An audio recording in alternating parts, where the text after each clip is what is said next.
Good afternoon, everyone. We'll go ahead and get started. Good afternoon. I'm Dory Dills, and I'm the president and CEO at Gift of Life Michigan. And it's my pleasure to welcome you to our headquarters where organ and tissue donation happens each and every day. And just down the road, you'll find Eversight, that is the home of cornea and eye donation, where my colleague Diane Hollingsworth and her wonderful team hang out. We're thrilled to have the Secretary join us, Secretary Benson, to introduce a couple of new things today. First, it's our opportunity to kick off Donate Life Month. April is Donate Life Month across the country, and we're thrilled to be doing that with the Secretary. We're also going to talk about the crucial Michigan Organ Donor Registry and some efforts underway to help us grow the registry. And we're also going to hear about important legislation around the registry as well. As we begin Donate Life Month, the need is critical to add new names to the Michigan Donor Registry. In the state of Michigan right now, there are 2,400 people who are waiting for a life-saving organ transplant. Their lives depend on us and the work that we do. The need is even really greater than the wait list. People who receive dialysis several times a week, and many of those individuals could benefit from a kidney transplant. People who struggle with end-stage organ disease or end-stage corneal disease, they need us, they depend on us to see sunsets, to be with their family and friends. I'm now going to turn it over to Diane to let her introduce herself. Thank you, Dory. In addition to life-saving organs, as Dory said, registered donors can give the gift of sight through eye tissue donation. One eye donor can restore sight to 2 people. That's 2 more people who can provide for their families, 2 more people who can watch their children grow. The gift of sight restores independence to those who would otherwise be living in darkness. Last year, Eversight made eye donation possible for 1,700 Michigan donors and their families, and provided donor corneas for transplant that transformed lives of nearly 1,400. But eye donation can give more than sight.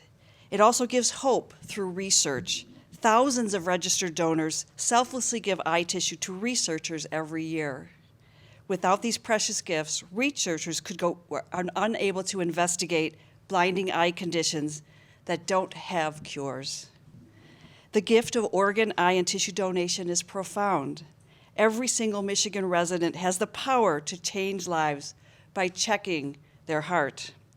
My life changed 30 years ago. I was a kidney transplant recipient. My mom was my donor actually 30 years ago.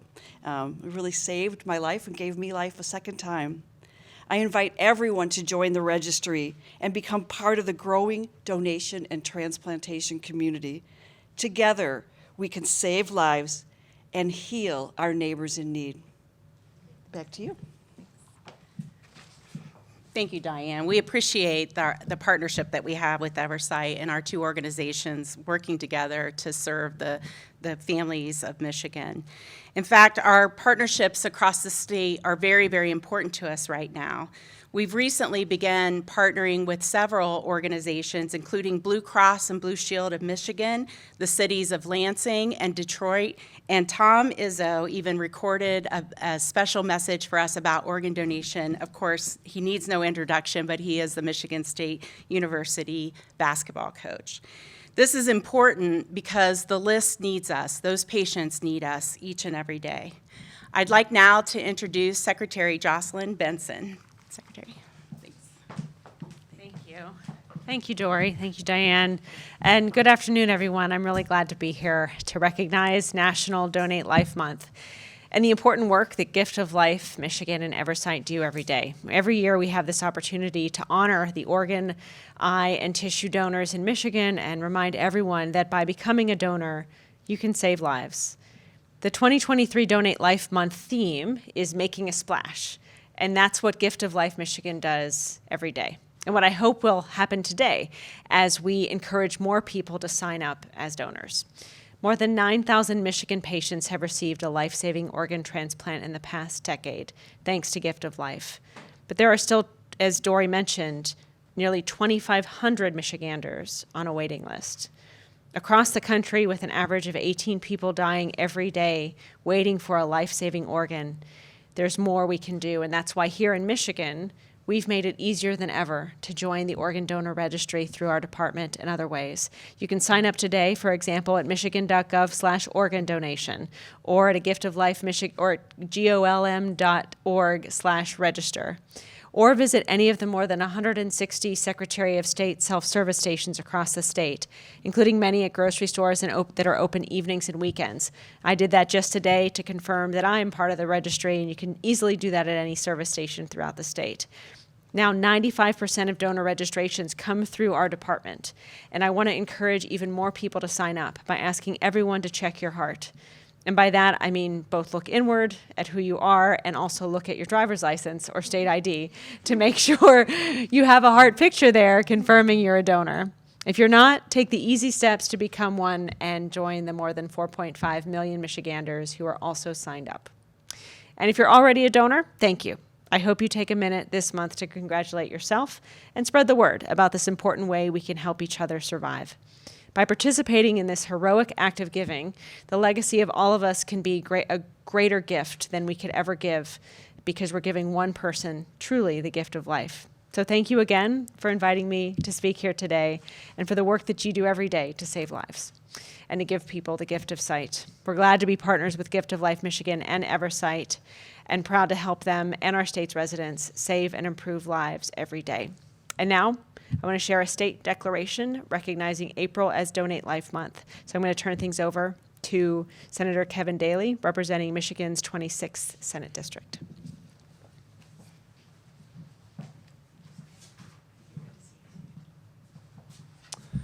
Well, thank you, Secretary. I'm the senator here. I guess you're the secretary, aren't you? And it's been, Ruth Johnson, your predecessor, was one that I worked for. So the history for me is that 11 and a half years ago, my son Thomas was farming with me and had an accident on the farm, a tree cutting accident, was killed, and he was not did not have a heart on his license, but he was a blood donor at 23 years old, almost 24. He had done a lot of marvelous things, and there was never any question in our mind what he would have wanted to do. And so we made that decision. What a change has happened since then. And at that time, if I know the organization here is familiar with, and you should be familiar with, the Thomas Daly Memorial Fund, which was named after my son. My colleagues did that after we went back into session after the accident happened, so since then I spent my 6 years in the State House, and 4 of those 6 years I did the Donate Life Month every year, and I've done it every year this is the 4th year since I've been back into the Senate as well. So it's an honor to do it, and it's an important program, and what a facility. It's the first time I've been here.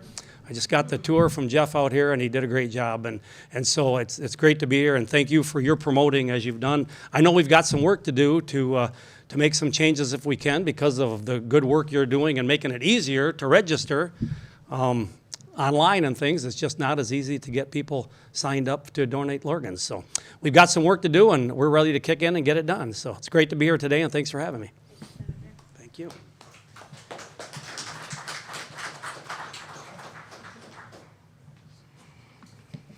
Hi, everyone. I'm happy to be here. My name is Felicia Brabeck. I get to represent the 33rd District, and I'm proud to be here with the Senator and the Secretary. Thank you to Gift of Life. It's amazing to be here. Thank you for hosting us here and having this event and having me here to speak about these necessary bills, known collectively as the Check Your Heart Act. Removing barriers for organ donation has been a priority of mine since I was first elected to the House last session. Last year, in partnership with Gift of Life, Governor Whitmer signed into law my bill to allow organs from HIV-positive individuals to be donated to other patients who are HIV positive. This year, with our new package, we are going even further to create more opportunities for and to encourage Michiganders to become organ donors. And I am thrilled to have other sponsors of these bills join me in this endeavor, Representatives Neely and Price. House Bills 4362, 63, and 64 would allow Michiganders to join the state organ donor registry by indicating their willingness to do so on a state income tax form. One of the opportunities that Michiganders have, as the Secretary was talking about, to join the registry is through driver's license renewals or ID renewals and appointments at the Secretary of State offices. However, over the last couple of years, the State Organ Donor Registry has been growing at an extremely slow rate. This is mainly due to the Secretary of State offices moving most of our appointments online, which has been amazing in so many respects, but there has been this unintended consequence. So what this package seeks to do is add the organ donor question to our state income tax forms, thereby offering another opportunity to join the registry and save lives. Reps Neely, Price, and myself are so very passionate about this issue, and we are excited to continue to work on this bill package with the Departments of State and Treasury to bring this policy to fruition. As folks have said, Dory, the Secretary, have mentioned, 2,400 Michiganders are currently waiting for an organ transplantation in our state. This legislation is crucial in helping save the lives of Michigan patients. We are so grateful to Gift of Life and to all of you who are here today for your partnership on this bill package and helping to make this amazing and necessary policy a reality. Thank you again for letting me be here today. Now, everyone, I know the Secretary said it, check your licenses, make sure there's a heart on there, but let's all go check our hearts and get these bills passed. It's now my distinct pleasure and honor to introduce Armand Baskin. Armand lives in Flint. Come on up. No, please, come on up. Armand lives in Flint, and Armand has stage 4 kidney failure. He juggles dialysis 3 times a week, his job, and responsibilities as a husband and dad to 6 kids. He is also, I am very honored to say, Gift of Life's Volunteer Champion Award winner.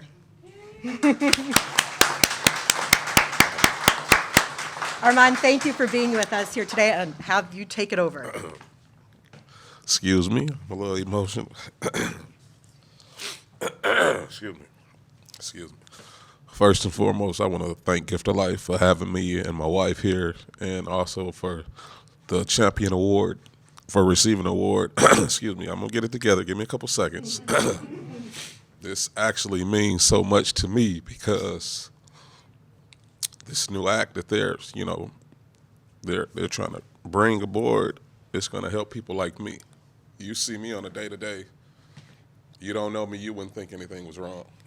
And my tears aren't because I'm sad. It's just because me walking in the Gift of Life building just solidified just how sick I really am. And excuse me, let me get it together. It really just solidified just how sick I really am. And it's rough, but I'm gonna start my speech now. Okay, I'm good. All right, so anyway, my name is Armand Baskin. I'm 41 years old. It's my beautiful wife, Quintisha Baskin, Molly Baskin, right here up front. And it's been a long journey. It's almost 4 years I've been on dialysis. My wife actually is the person that got me to go to the hospital. Along with a lot of young black men, old black men, we have this fear of the doctor. And I was victim of that. For years, I dealt with high blood pressure, but I tried to self-medicate as far as no salt. Let me cut this out of my diet. Let me try to do, apple cider vinegar, different things like that, and it didn't work. And the summer of 2019, my wife and we in a comfortable spot in our marriage where I can talk about it. And I know she's sick of it because I talk about it any time that I talk, but I'm going to talk about it again, baby. I'm sorry. But the summer of 2019, my wife and I were on the outs. We were getting a divorce. We were calling it quits, whatever the case may be. We were still going to make sure that we co-parented for our children. I was out of the home at the time. I wasn't feeling my best, but I didn't think anything of it. I was losing weight at a rapid pace. And my son actually came to the barbershop to see me to get a haircut. And he told my wife, like, Mom, Dad looks sick. This was the 3rd of July. I'll never forget it. And, you know, I'm going from this place to that place, sleeping where I can sleep, doing different things because I'm trying to, you know, mentally get myself situated because I'm moving on from this marriage. And couldn't eat, couldn't use the restroom. But again, I was scared of the doctor. So instead of me taking my silly self to the doctor and seeing what's going on, I'd rather take the chance of dying in my sleep or whatever the case may be. That's what I done. So it was 4th of July. I was just at wit's end. I was tired. I was sick. I wasn't using the restroom. I told my wife, I said, listen, I understand what we're going through, but I just want to sleep in my bed. I'm tired. I haven't slept in a month. And she was like, okay. I get to the house, take a shower, because, I can't sleep. While I'm sleeping, I had no idea she didn't put her hand on my arm. She can see my chest beating out of my she can see, and she said, oh, no, he won't die in this house tonight, and his mama think I killed him. So the next day, I was at the urgent care. She convinced me to go to the urgent care. We get to the urgent care. They do my blood pressure. It was 250 over 189. The lady thought that the blood pressure cuff was broken. My wife snuck out the room again. Don't let him go home. Check him in immediately. Not knowing my wife, who was almost not my wife at the time, took those vows to heart. To death do us part. She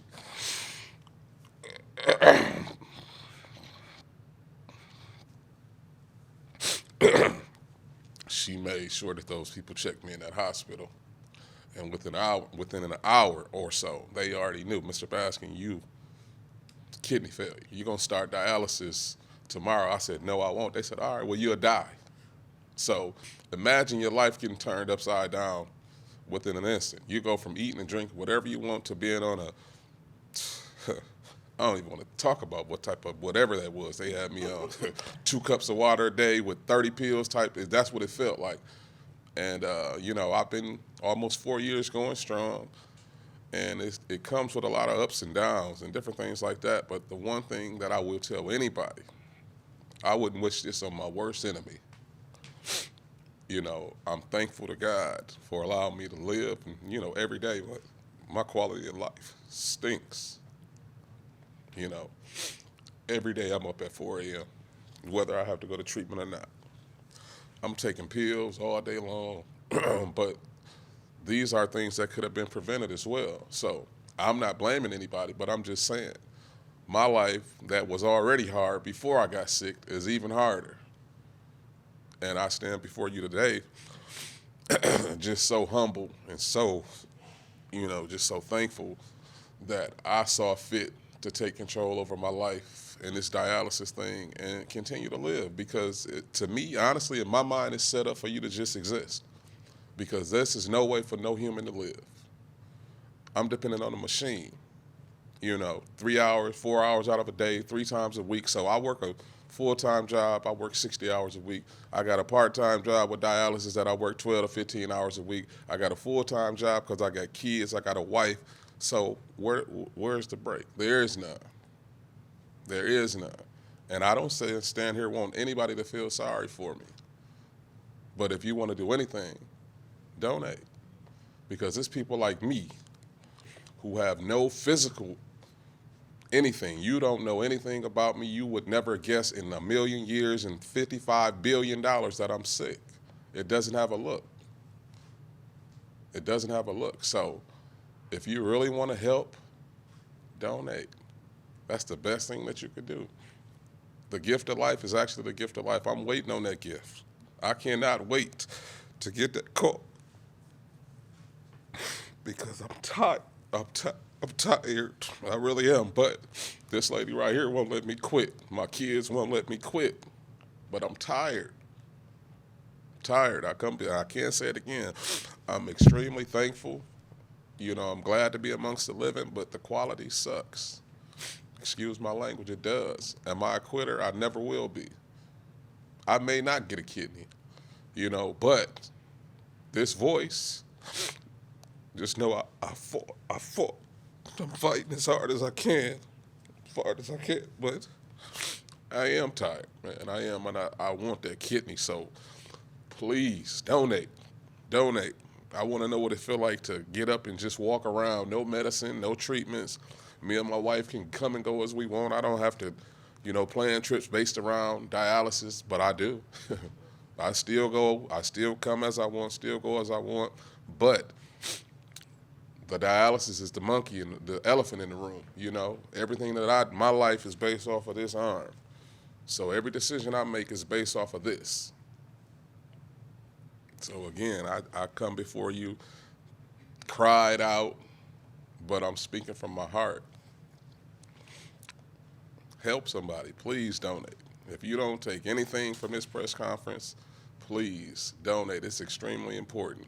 Like I said, I may not get a kidney, but if my kids have any of the traits that I have, they will be able to get a kidney. And really take time to educate yourself, because that's extremely important. In the inner cities, we are raised different. We think that donation isn't for us, when in fact it's for any and everybody that needs it. So educate yourself, take the time to donate if possible. Just read the literature. And before I close, I just want to say a special thank you to my Gift of Life bestie, Miss Shalonda. She's one of the reasons why I'm here. She nominated me for that Champions Award, and I just want to say thank you to her for just always being there. And like I always tell her, whenever you call, I'm gonna answer, and I'm gonna be there for those children. Again, my name is Armand Baskin. I'm greatly appreciative of this, being able to speak amongst you guys, and thank you so much.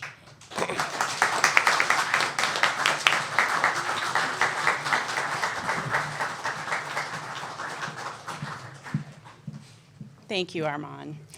I think we can talk all day, but that's really what donation and organ transplantation is all about. And there are thousands of Armands who are desperately waiting. So thank you for sharing your very personal story. Now it's an opportunity for us to go outside. The rain has stopped, and we're going to raise the Donate Life flag, which is a physical symbol of the importance of donation, particularly this month. So if everyone could join us there, that would be great. Thank you both. Okay.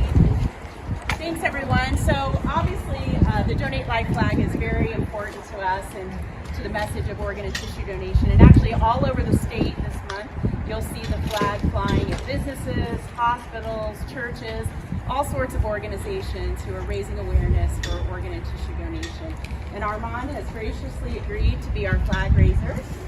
So if you could do the honors.